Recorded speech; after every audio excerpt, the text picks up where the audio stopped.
राज्यातील बहुतांश जिल्ह्यांमध्ये तापमानाचा पारा 40 अंशाच्या वर आपल्याला पाहायला मिळतोय. येणारे दिवस कसे असणार आहेत, उष्णतेची लाट कुठल्या जिल्ह्यांमध्ये आहे, जाणून घेण्यासाठी माझ्यासोबत पुणे वेधशाळेचे डॉक्टर SD सानप सर आहेत. सर, काय टेम्परेचर सध्या ट्रेंड दाखवतोय? कारण की बऱ्याचशा जिल्ह्यांमध्ये 40चा जो पारा आहे तो पार गेलेला आपल्याला पाहायला मिळतोय. सध्याचे पुढचे दिवस कसे असणार आहेत? पूर्ण राज्याचा जर विचार केला तर बऱ्याच ठिकाणी तापमान जे आहे ते सरासरीपेक्षा जास्त नोंदवलं गेलं आहे. आणि हीट वेव्हचा किंवा उष्णलहरीचा जर विचार केला तर मुंबईचं जर कालचं जर तापमान बघितलं तर ते 37.2 डिग्री सेल्सिअस इतकं होतं. आणि तिथे हीट वेव्ह किंवा उष्णलहरीचा जो क्रायटेरिया आहे तो सॅटिस्फाय झालेला आहे. म्हणजेच मुंबई आणि उपनगरांचा जो उपनगर आहेत तिकडे उष्णलहर काल जाणवली. कॉमस्कोर नुसार आता isakal.com आहे देशातील नंबर 1 ची मराठी न्यूज वेबसाईट. प्रत्येक अपडेटसाठी isakal.com ला नक्की भेट द्या. आणि आजसाठी सुद्धा उष्णलहरीचा इशारा भारतीय हवामान विभागाने दिला आहे. आणि उद्या हॉट आणि ह्युमिड अशी कंडिशन असेल ज्यामध्ये तापमानसुद्धा जास्त असतं, त्याचबरोबर हवेची आर्द्रता जास्त असल्यामुळे अनकम्फर्टेबल वाटणं साहजिकच आहे. आणि येणाऱ्या जर 4 ते 5 दिवसांचा जर विचार केला तर विदर्भातील काही ठिकाणी उष्णलहरी जाणवण्याची शक्यता आहे. मध्य महाराष्ट्र आणि इतर ठिकाणी उष्णलहरींचा शक्यता नाही आहे, परंतु तापमान हे सरासरीपेक्षा जास्त असण्याची शक्यता आहे. सर, पुण्याच्या बाबतीत बघायला गेलं तर गेल्या अनेक दिवसांपासून सकाळी पारा साधारण 36च्या नंतर खूप क्रॉस होतो आणि संध्याकाळी कधी कधी थोडा थंड पण वाटतंय. याचा नेमका हा डिफरन्स, क्लायमॅटिकल डिफरन्स काय आहे? दिवसा टेम्परेचर वाढणं साहजिक आहे, कारण ज्यावेळी सनलाईट जास्त असते आणि हवेत जर किंवा वातावरणात ढग नसतील तर अशा परिस्थितीमध्ये जास्त सूर्यकिरणं जमिनीपर्यंत पोहोचतात आणि त्यामुळं तापमान वाढतं. आणि अशी परिस्थिती असते. आणि संध्याकाळी काय होतं की ज्यावेळी सनसेट होतो त्यानंतर जे जमीन आहे ती रेडिएशन रिलीज करते आणि त्यामुळं टेम्परेचर तुम्हाला थोडंसं कमी तापमान वाटतं. परंतु तसं नाही आहे. तसं म्हणजे जनरली सायंटिफिकली तसं आहे, परंतु रात्रीचं तापमानसुद्धा हे सरासरीपेक्षा जास्तच आहे पुणे आणि आजूबाजूच्या परिसरामध्ये. सर, सध्या आपण जर बघितलं तर मार्चचा दुसरा आठवडा सुरू आहे. एप्रिल आणि मे अजून पूर्ण 2 महिने जायचे आहेत.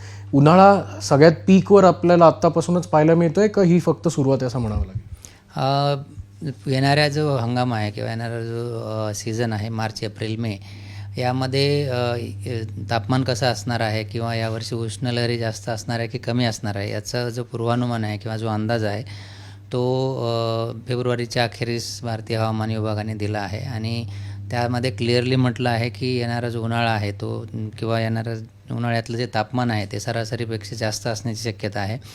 आणि उष्णलहरी ज्या आहेत त्यासुद्धा सरासरीपेक्षा जास्त असण्याची शक्यता यावर्षी वर्तवण्यात आलेली आहे.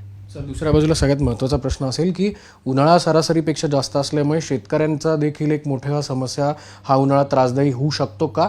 आणि विशेषतः नागरिकांपेक्षा शेतकऱ्यांनी पण काय काळजी घेणं तितकंच महत्त्वाचं?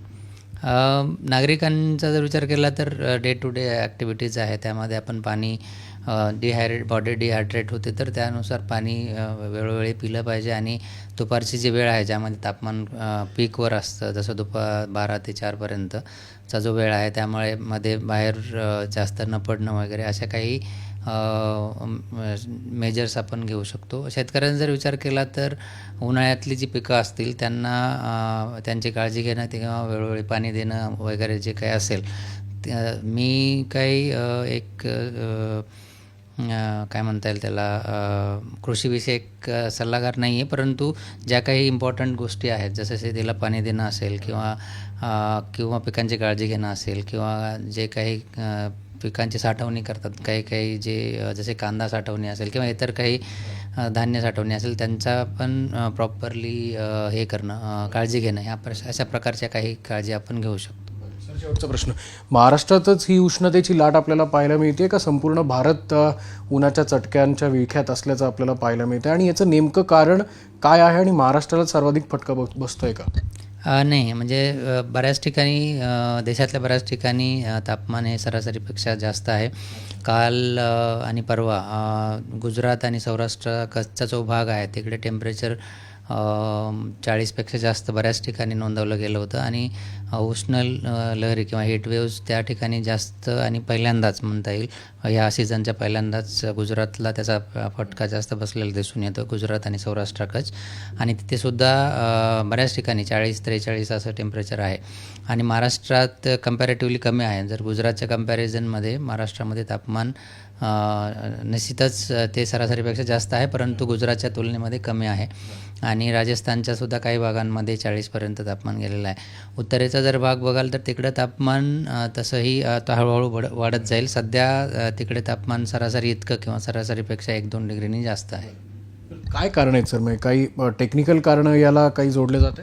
नाही, म्हणजे हवामान आता तसं जरी बघितलं तर आता मार्च, एप्रिल आणि मे हे उन्हाळ्याचे दिवस म्हणजे तापमान वाढणारच, परंतु जे काही आता अर्ली हीट वेव्ह होत आहे किंवा डायरेक्ट आता मार्चच्या सुरुवातीलाच जास्त तापमान जाणवतं आहे, याला वेगवेगळे कारणं आहेत. हवामानाच्या वरच्या भागामध्ये जर प्रतिचक्रवाती परिस्थिती असेल तर अशा परिस्थितीमध्ये तापमान वाढतं. आणि दुसरी गोष्ट, जर हवेमध्ये जर ढग नसतील किंवा वातावरणात जर ढग नसतील तर अशा परिस्थितीमध्ये जास्त सूर्यकिरणं जमिनीवर पोचून तापमान वाढतं. तर ती परिस्थिती सध्या गुजरात आणि महाराष्ट्रातील काही भागांमध्ये आहे, म्हणून ते सरासरीपेक्षा जास्त तापमान आहे. खूप खूप धन्यवाद सर. तर आपण बघू शकतो की पुणे मुंबईसह विदर्भातील काही भागांमध्ये पुढील 3 ते 4 दिवसांमध्ये उष्णतेची लाट संभाव्य असल्याचा इशारा हवामान विभागाने दिलेला आहे. पण तरीसुद्धा नागरिकांनी उन्हाळ्यात घेण्याच्या काळजी ज्या आहेत त्या पुरेपूर सगळ्या फॉलो करा, असंही आवाहन पुणे वेधशाळेने केलं आहे. कॅमेरामन आदर्श कटकेसह अक्षय बडवे, साम टीव्ही न्यूज, पुणे. देश विदेशातील प्रत्येक घडामोडींचे लाईव्ह अपडेट मिळवण्यासाठी आता साम टीव्हीच्या सर्व सोशल मीडिया प्लॅटफॉर्मला लाईक, फॉलो आणि सबस्क्राईब करा. तसंच सर्व नोटिफिकेशनसाठी बेल आयकॉन प्रेस करायला विसरू नका.